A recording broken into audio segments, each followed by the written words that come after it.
Welcome. For those who don't know, this is Elder Emoja Ajabu, your host for Afternakedtruth. This program is designed to strip the clothes off of well-dressed lies. So if you're looking for well-dressed lies, there are some experts, and I would expect that you go to listen to them. Sean Handkerchief Head and Russ Limpballs are experts at giving people well-dressed lies and pawning it off as the truth. But on this program, there will be nothing but the truth, the whole truth, and nothing but the butt-naked truth. You are listening to the most truthful talk show host in the business. Today we have a real blessing.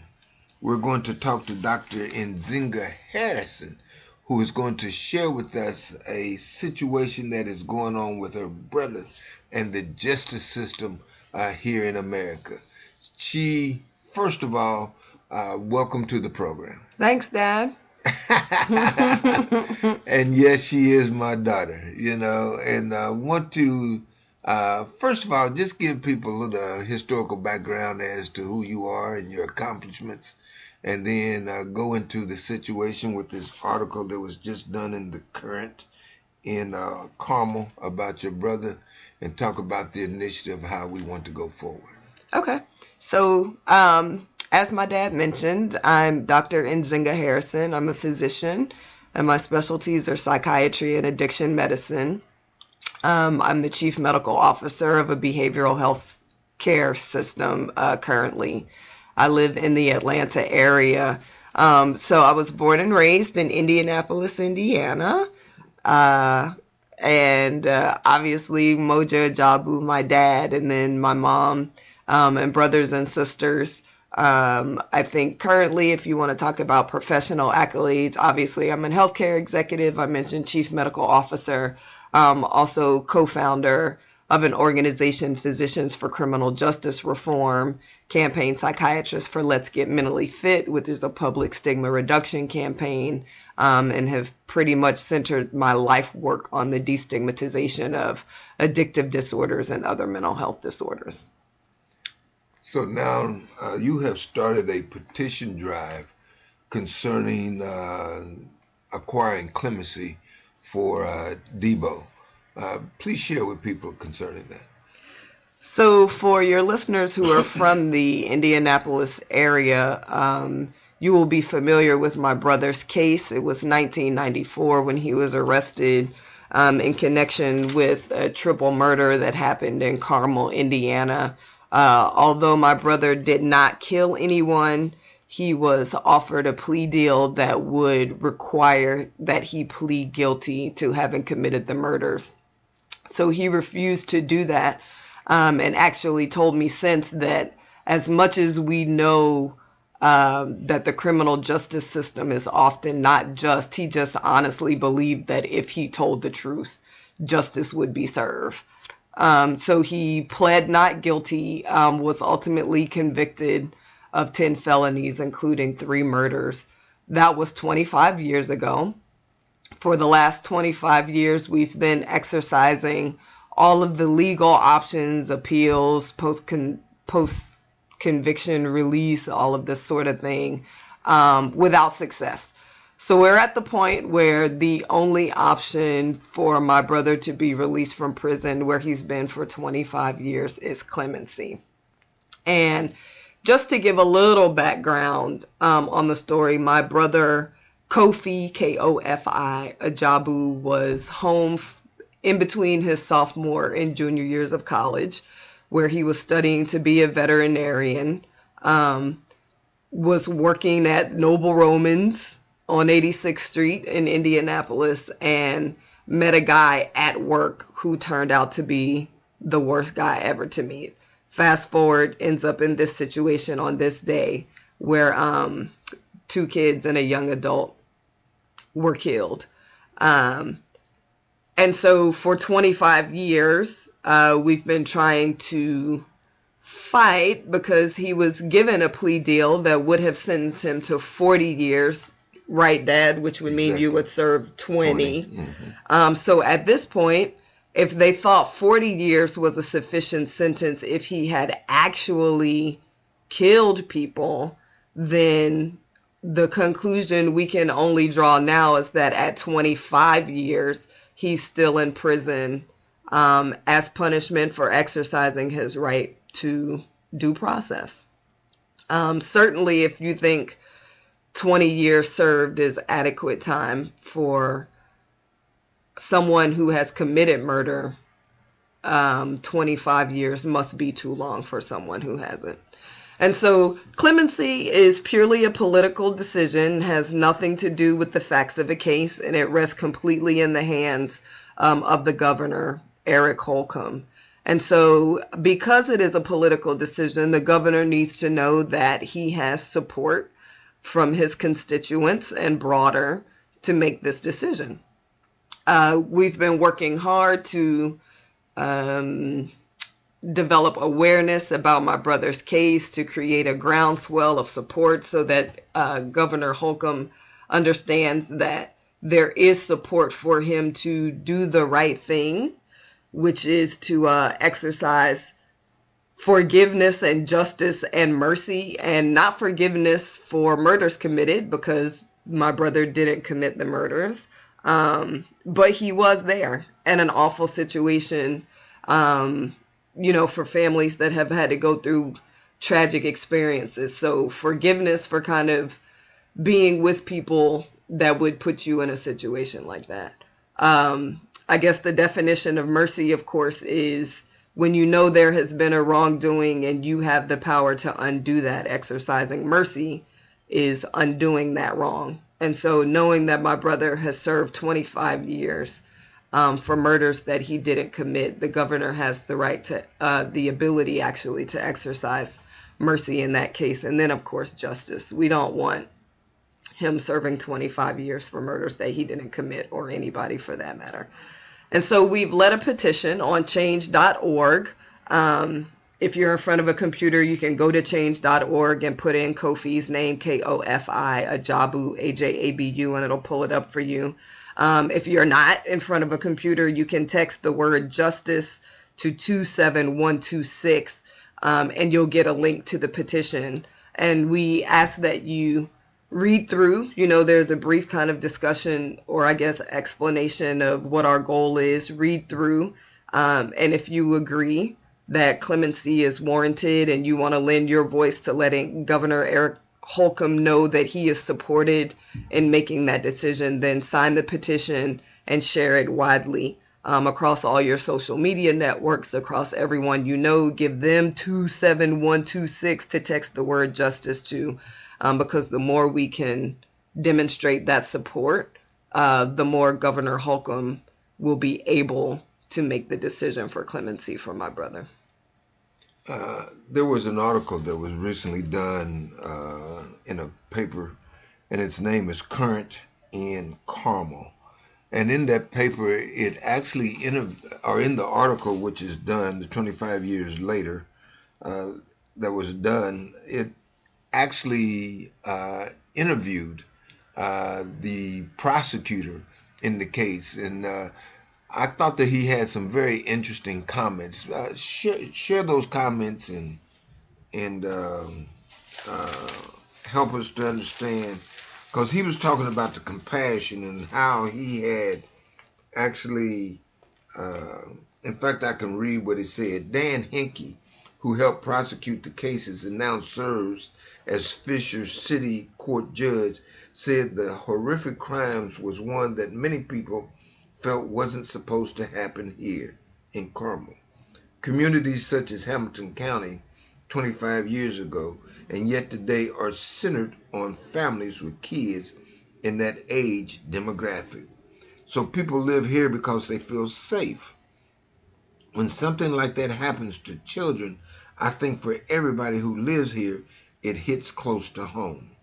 While many of his neighbors were shaken, Alaminos continued to live in the Cicero home for 3 years. Well, yes. I don't think that's the quote you want, no. Dad.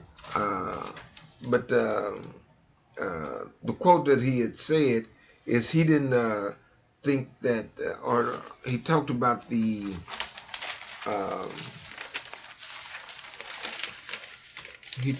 how the tragedy was on all sides of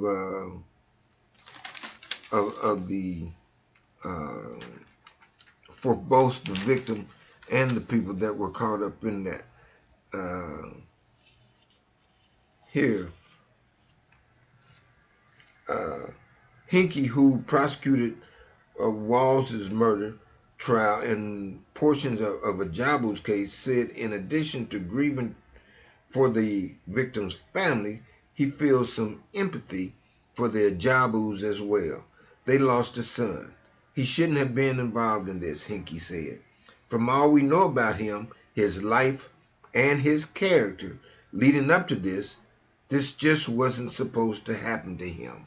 And we agree. So say more about that from your perspective as his sister and your profession as a psychiatrist.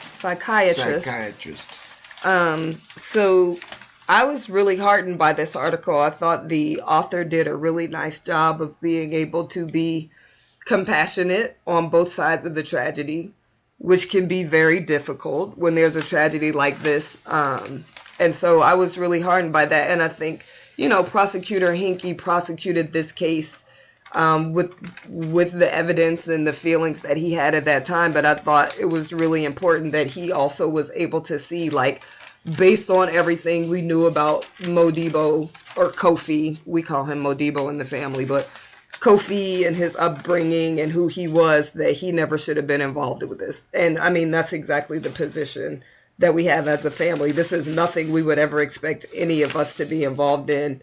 And my brother says that today, right? I don't even know how I let myself end up in that situation. And so when you're thinking, specifically about Kofi's case, but then also about all the young adults or even teenagers that find themselves in a situation and then the legal system puts lifelong consequences on that one moment in time. It's something that we want to undo. And I mean, it's difficult because those families, that one moment in time changed their lives forever. Yes. Mm-hmm. But there are two people who are responsible for that. Mm-hmm. And neither of those two people is my brother, that's Kofi. Right. Mm-hmm. So, I mean, that's from a sister's perspective. Mm-hmm. I don't feel like addressing it from a psychiatrist's perspective. It would be the same thing. Mm-hmm. One thing I wanted to say, being that he's already done more time than they ask him to do. Mm-hmm. Anything past that is not justice but vengeance.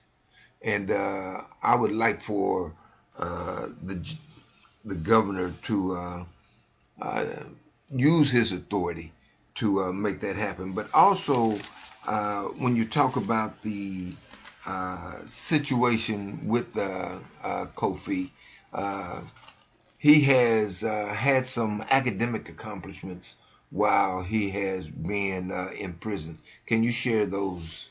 You don't know? So he has gained a college degree. He finished his education. He was an exceptional young man there at the school. But the main thing that we want to do is for people, and can you give the how they can get to the petition again? Yes. So I think the easiest way for radio listeners is to just text the word justice, JUSTICE, to this number, 27126, and then you'll get a return text that has a link to the petition. Otherwise, if you have good command of the internet, you can go to www.change.org and search for Kofi, Kofi, Ajabu, Ajabu, and that'll bring up the petition for you. Now, there is a person in Indiana who's out of South Bend, Buttigieg. Oh, Mayor Buttigieg. Yes, who one of the positions that he has taken is that prisons ought to be abolished. What do you think about that? I don't know that prisons need to be abolished completely, because there is a small sliver of the human population that is dangerous. And in fact, two of those people in that house that day represent two of those people. But I think the mass incarceration that we have in this country right now, is just not reflective of that very small sliver of the population.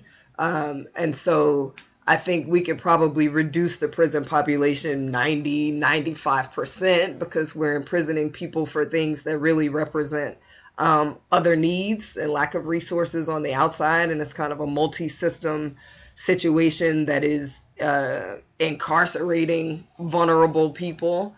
But I wouldn't support abolishing prisons completely, because I do feel there is a small sliver of people who need to be in there. Would you support abolishing slavery? Of course. Did you know that the 13th Amendment actually allows people in prison to be enslaved because they have been convicted of a crime?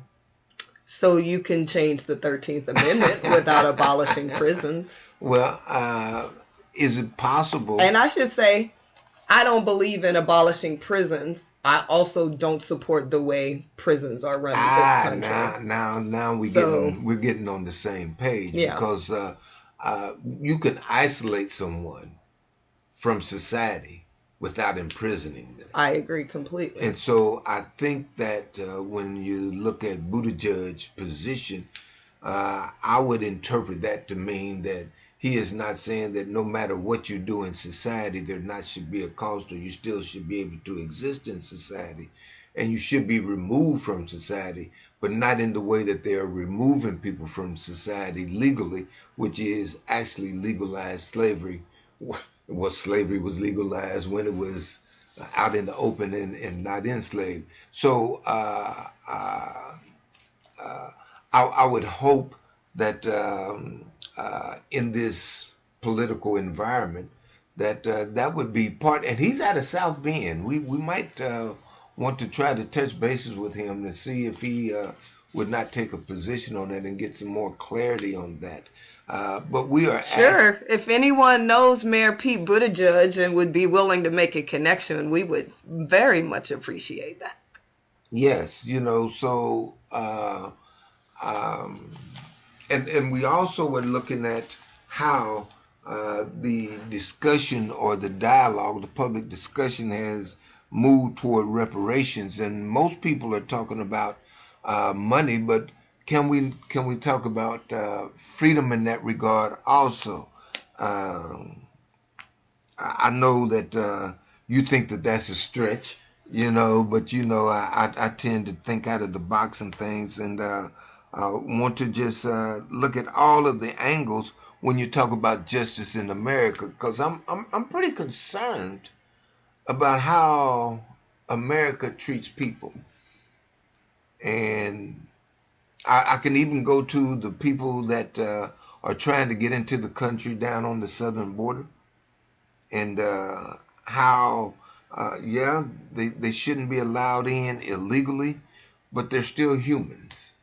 And when you talk about the humans in America in prison, and even let me even go to something that's even more pertinent. HBO did a documentary on this person called Adnan. Are you familiar with that? I am. And you know that he was accused of killing his girlfriend. Mm-hmm. And he refused to accept a plea, went to trial, and got life in prison without parole, just as Kofi has. And it got back into court, and they offered him a plea deal. And he refused to take the plea deal, because the plea deal was, if you spend 4 more years in prison, then we'll let you out. But the stipulation is that you have to admit that you killed your girlfriend. And he refused. because he said, I didn't kill her. Mm-hmm. Went to trial, and they still convicted him. And so now you got another innocent man, from his words, in prison, who did not do the killing that he's accused of. What does that say about the justice system from your position?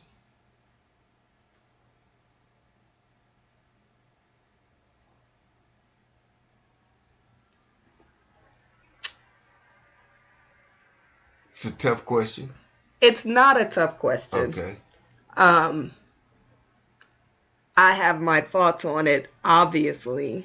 I'm not intimately aware of the details of his case, so I hesitate.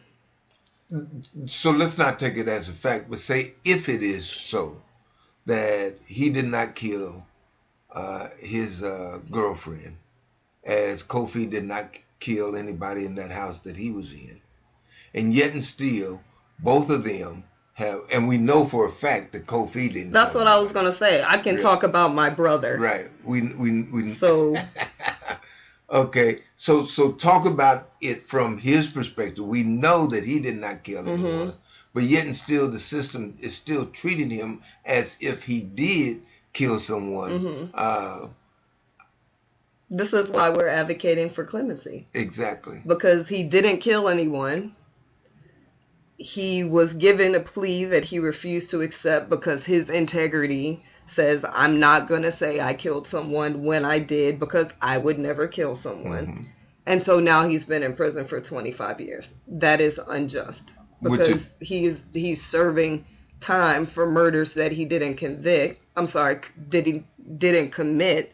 And the second piece of that is that they offered the plea deal. He would have been out right now. So at this point, the punishment is for maintaining his innocence. The punishment is for refusing to plead guilty to a crime that he didn't commit. And that is unjust. And that is what we're asking the governor to rectify. And he was willing to admit that he shouldn't have been in the house. That's right. He was willing to admit that he shouldn't have been taking part in anything in the house that was not permitted. He admits all that. Exactly. And he has no problem with admitting that which he done, which he shouldn't have done. But he does not want to admit to that which he did not do. And this system regularly asks people to do that. And because you have integrity, because you're not going to admit to something that you did not do, then this system holds you accountable because you won't lie on yourself. Right. And so... and I would even be careful with hold you accountable, because you get held accountable for things you've done. Good point. So I would even change that phrase to be... treat you adversely. Punishes you. Yeah. Okay. Right? Okay. Treat you adversely. I can take that too. Yeah. You know, so we're asking people again to go where? So you can text the word justice to the number 27126, or you can find the petition for Kofi, Kofi, Ajabu, at www.change.org. And I think it's pertinent to put out a call for other people that have been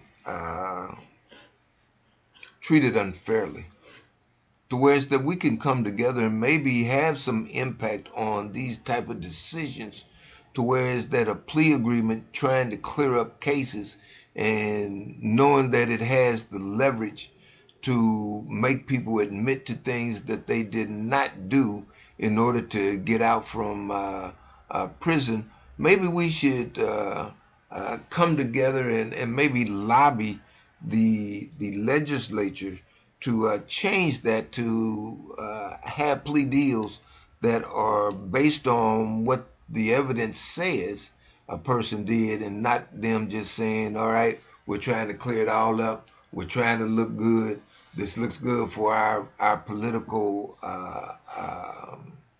life, and if you plead to something that you didn't do, and we'll let you out. What do you think that we should put out a plea to people to help share their experiences of the justice system? Sure. I think there's a lot of that sharing going on. And I'll say that was interesting to me. I didn't know that if you have 10 charges and they give you a plea deal that you can't agree to only plea to some of the charges. Right. So, I mean, I think that's an important change that folks could advocate for. And I'm sure an experience that millions have had. Mm-hmm. So you say that you help organize Doctors for Justice. So it's called Physicians for Criminal Justice Reform. Right. And we operate in a different space. So Okay. we operate in the intersection of health and criminal justice reform. So specifically kind of advocating around plea structure would be outside of the work of that organization, but it's certainly within the work of other criminal justice reform organizations. So it might be possible to talk to the NAACP, Urban League, those type of organizations that are supposed to be at the forefront of justice in America, and even Al Sharpton's National Action Network, NAN, to talk to them. And then here in Atlanta, you got the Concerned Black Clergy. It might be pertinent to talk to them. But again, would like to put out a plea to anybody that knows Buttigieg, and if you would share that again. Am I saying it wrong? Now you know how we get on people for not pronouncing our names correctly. Please correct me. Okay, Mayor Pete Buttigieg. Buttigieg. Yes. Okay. If you know Pete. They do call him Mayor Pete. Okay. But that's a cop out if you ask me. Okay. But they call him Mayor Pete. I'm not going to cop out. Mayor Pete Buttigieg. Yeah. You know, then help us, and you can go to the website and leave a message that you know him, and then direct him to the website, and ask him to sign the petition, and ask him if he is willing to take a stance on clemency for Kofi, and we'll see if we can't move forward in that regard. We're ending the end of the show. Is there any closing remarks that you would like to make? I would just give thank you to everyone who has already signed the petition. We have about 5,000 supporters. I just encourage you. You can find my brother's Facebook page. It's Kofi M. Ajabu. My dad and I manage that page. You won't be talking directly to Kofi, obviously, because he's in prison. But I'll just reiterate, you can find the petition to support clemency for my brother Kofi at www.change.org. Search for Kofi Ajabu, Kofi Ajabu, or you can just text the word justice to the number 27126, and it will text you back a direct link to the petition. Well, I want to thank you for taking the time to share about your brother and my son, so we can try to make justice reign in this case. You've been listening to Elder Umoja Ajabu, your host for Ajabu Speaks. Unbought, unbossed, and unafraid of the truth, the whole truth, and nothing but the butt-naked truth. It is time for people who love justice in America to help justice reign. It's time for that silent majority to find its voice. It's time for those of us who want America to be the pinnacle of justice and the example in the world to stand up and stand together. I don't have but one question for you and those you love. You ready?